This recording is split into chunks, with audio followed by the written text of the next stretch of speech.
Hello दोस्तों, नमस्कार। Welcome to my YouTube channel. दोस्तों, आज हम डिस्कस करने वाले हैं transformer and rectifier India limited का एक न्यूज़ आया है। उसके बाद जो सर्किट के अंदर एक अपर सर्किट लगा और वो भी 10% का आपको यहाँ देखने को मिल रहा होगा। 10% का अपर सर्किट लगा और वो कौन सी न्यूज़ है? जब तक अगर आपने मेरे चैनल को सब्सक्राइब नहीं किया तो दोस्तों सब्सक्राइब कर लीजिए। तो अभी हम स्टार्ट करते हैं। सबसे पहले हम देखने को मिल रहा होगा कि जो कंपनी की जो ट्रेडिंग स्टार्ट हुई, जैसे ही मार्केट ओपन हुआ आपको देखने को मिला लगभग जो है ज़्यादा ओपन नहीं था, लेकिन जैसे ही कुछ वो न्यूज़ आई और वो न्यूज़ जब हम डिस्कस करने वाले तब आपको देखने को मिल रहा होगा सडन आपको 10% का अपर सर्किट लग गया। पिछले जो कुछ 5 ट्रेडिंग सेशन से अगर हम इसका ग्राफ देखते हैं तो आपको यहाँ देखने को मिल रहा होगा अप डाउन। यहाँ पे अपर सर्किट लगा, फिर ओपन हुआ, फिर रिबाउंड किया, फिर आज फाइनली फिर से अपर सर्किट लग गया। अगर एक महीने की बात करते हैं तो एक महीने में भी काफ़ी गिरावट देखने को मिली है। लगभग आपको बोल सकते हो 33 से 34% के आसपास आपको यहाँ गिरावट देखने को मिली है। दोस्तों, कंपनी का जो अभी न्यूज़ निकल के आई वो आपको देखने को मिल रही होगी, जो मैं आपको बताने वाला हूँ। न्यूज़ आपको देखने को मिल रही होगी, transformer and rectifier share hit 10% upper circuit. 10% का अपर सर्किट लगा। क्यों लगा? वर्ल्ड बैंक ने एक उनको थोड़ी सी एक रियासत दी है, और वो क्या है वो अभी हम डिस्कशन कर लेते हैं थोड़ा सा। Share of transformer and rectifier hit 10% upper circuit in 14 November after world bank remove जो है लिस्ट डिबार्ड फर्म, यानी कि इंडिविजुअल, यानी कि उसकी जो वेबसाइट है वर्ल्ड बैंक से, कि मतलब वर्ल्ड बैंक से क्या है, काफ़ी सारी कंपनीज वगैरह लोन्स वगैरह ये सब करते हैं एडजस्टमेंट। तो डीबार घोषित कर रखा था कंपनी को कि यहाँ से ये लोन लगा वगैरह नहीं ले सकती, या फिर कुछ ऐसे सैंक्शन लगा दिए जो उससे वो वहाँ से उनको डिफ़िकल्टीज़ हो रही थी। तो उन्होंने क्या किया, आज एक थोड़ी सी इनको मोहलत दी है और वो डीबार के ऊपर उनको यहाँ से थोड़ा लिफ्ट किया है। World Bank has granted extension for submission of company explanation, यानी कि कंपनी ने ऐसा नहीं है कि पूरी तरह हटा दिया गया है, लेकिन कंपनी ने भी अपना पक्ष रखा था और उन्होंने बताया कि ऐसा नहीं है, हम आपने जो किया है वो गलत किया है। लेकिन इसी को चलते हुए वर्ल्ड बैंक ने कंपनी के थोड़ा सा एक मोहलत दी है कि आप अपना जो केस रखिए हमारे सामने, और उसकी जो डेडलाइन है वो 12 जनवरी 2026 है। तब तक आप पूरा एक्सप्लेनेशन दे दीजिए। और उसी को न्यूज़ के चलते हुए आज आपको यहाँ 10:30 बजे जैसे ही ये न्यूज़ आई 10% का क्या है अपर सर्किट लग गया। और वो न्यूज़ सबसे पहले आप देखते हैं कि जो क्या एलिगेशंस लगे थे, यानी कि क्या कंपनी के ऊपर क्या ऐसे एलिगेशंस लगे। World Bank has earlier barred transformer rectifier and 4 year से, 4 साल से, अंटिल जून, 4 साल के लिए जून 2029 तक इन्होंने यहाँ पे बैन किया था। और वो जो मेन जो रीज़न था उसके पीछे उन्होंने बताया कि इलीगल ब्राइब, यानी कि घूसखोरी इन पावर प्रोजेक्ट नाइजीरिया के अंदर, नाइजीरिया के में कोई पावर प्रोजेक्ट था उसके अंदर इन्होंने घूस दी, गलत तरीके से मतलब बिजनेस लिया या गलत तरीके उसको इन्फ्लुएंस किया। The World Bank had also debarred, मतलब barred transformer rectifier from participate in any project funded by the World Bank, यानी कि कोई भी किसी भी वर्ल्ड बैंक अगर किसी को फंडिंग कर रही है किसी भी प्रोजेक्ट के अंदर तो ये उसमें पार्टिसिपेट नहीं कर सकते थे। इसलिए ये इसके लिए एक नेगेटिव न्यूज़ थी, क्योंकि कंपनी को बाहर भी बहुत बिजनेस करना है। Stock has been seen a sharp fall in 2 sessions after announcement.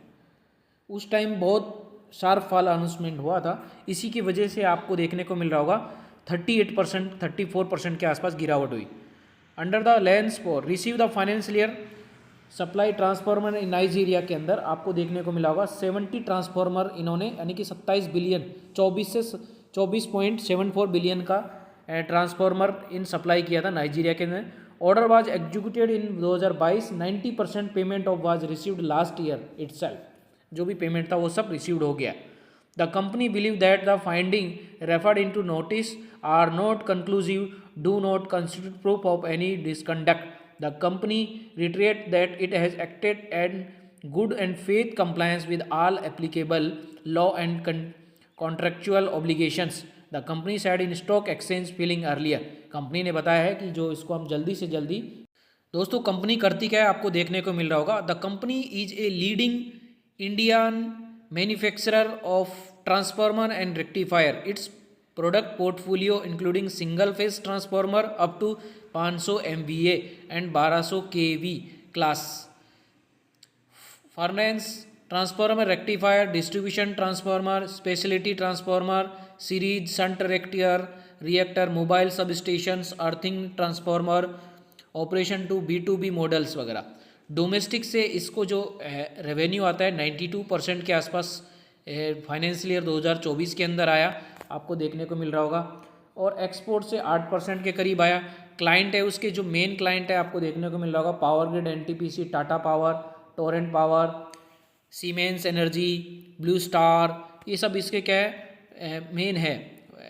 और इसके पास आपको फाइनेंशियल ईयर में 3,686 करोड़ की अभी बुक ऑर्डर भी पड़ी है, जो काफ़ी अच्छा देख सकते हो। It is has order worth 19,000 crore under the negotiation के अंडर में भी पड़ी है। मतलब इतना तो ऑर्डर बुक हो गया है और नेगोशिएशन के अंदर भी 19,000 करोड़ के आसपास ये अपना बता रहे हैं। ट्रांसफार्मर से जो इनको ट्रांसफार्मर से जो बिजनेस में आता है, पावर ट्रांसफार्मर से 66% आपको इस यहाँ से रेवेन्यू जनरेट करते हैं। रिएक्टर से 27%, यानी कि 100 रुपये में से 66 रुपये ये कमाते हैं पावर ट्रांसफार्मर से, और रिएक्टर से कमाते हैं 27 रुपया समझो, और स्पेशल ड्यूटी ट्रांसफर में से 7%। कस्टमर वाइज में भी इंडस्ट्रियल, बड़ी बड़ी इंडस्ट्रीज़ को डायरेक्टली ट्रांसफार्मर सप्लाई करते हैं, सेंट्रल यूटिलिटीज़, स्टेट यूटिलिटीज़ को भी करते हैं। Company is India second largest transformer manufacturing by capacity के अकॉर्डिंग देखा जाए तो सबसे बड़ी ट्रांसफार्मर बनाने वाली कंपनी है आफ्टर भेल। ऑपरेटिंग 3 प्लांट इन अहमदाबाद और गुजरात। कैपेसिटी उसकी है 40,000 megawatt MVA। Capex, company is expending capacity 15,000 MVA to manufacture and transformer to the renewable energy sector. Order book on the new capacity set being financial year 2025। आपको यहाँ पे थोड़ा सा ये मैं बता रहा हूँ कि जो कंपनी की जो एक बैलेंस शीट में थोड़ा सा नज़र डालें तो मार्केट कैपिटलाइजेशन आपको देखने को मिल रहा होगा लगभग 9,500 करोड़ के आसपास। करंट प्राइस 318 है। लो प्राइस इस 52 वीक पहले 282 और अभी 650 रुपया। बुक वैल्यू यहाँ पे 41 रुपये है। और जो प्रमोटर के पास होल्डिंग आपको देखने को मिल रही होगी 64.4%। प्रॉफिट आफ्टर टैक्स, यानी कंपनी प्रॉफिटेबल भी है, 248 करोड़। सेल्स इसके पास काफ़ी बेहतर है, आपको यह देखने को मिल रहा होगा। प्रॉफिट के ग्रोथ पर चेंज इन प्रमोटर होल्डिंग 90%, कोई चेंजेस वगैरह नहीं है पिछले क्वार्टर की तुलना में जिन्होंने दिए हैं। प्लेज, हाँ ये एक नेगेटिव चीज़ है कि कंपनी ने अपने जो शेयर है वो प्लेज रखे हुए हैं, यानी कि गिरवी रखे हुए हैं। सेल्स ग्रोथ है 33.6 आपको यहाँ देखने को मिल रहा होगा। अगर शेयर होल्डिंग पैटर्न की तरफ नज़र मारे तो आपको देखने को मिल रहा होगा जो प्रमोटर्स के पास 64.36 प्रमोटर्स के पास होल्डिंग है। आप देख सकते हो FIIs का भी कितना इंटरेस्ट है इस कंपनी के ऊपर, कितना वो अपना ट्रस्ट दिखाते हैं। 11.21 FIIs के पास है, DIIs के पास 5.95, यानी कि DIIs ने थोड़ा स्टेक कम किया है पिछले क्वार्टर की तुलना में और FIIs ने इसके अगेंस्ट में बढ़ाया है। पब्लिक के पास लगभग सेम बना हुआ है। प्रमोटर्स ने अपनी कुछ हिस्सेदारी जरूर बेची है 2023 के बाद, लेकिन उसके अगेंस्ट में आपको देखने को मिल रहा होगा FIIs ने ज़बरदस्त बाइंग कर रखी है इस कंपनी के अंदर 2023 के अगेंस्ट में।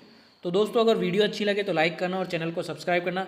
आज हमने बताया कि जो transformer and rectifier India limited के जो आज अपर सर्किट लगा है उसके पीछे क्या रीज़न है। ओके, थैंक यू बहुत दोस्तों।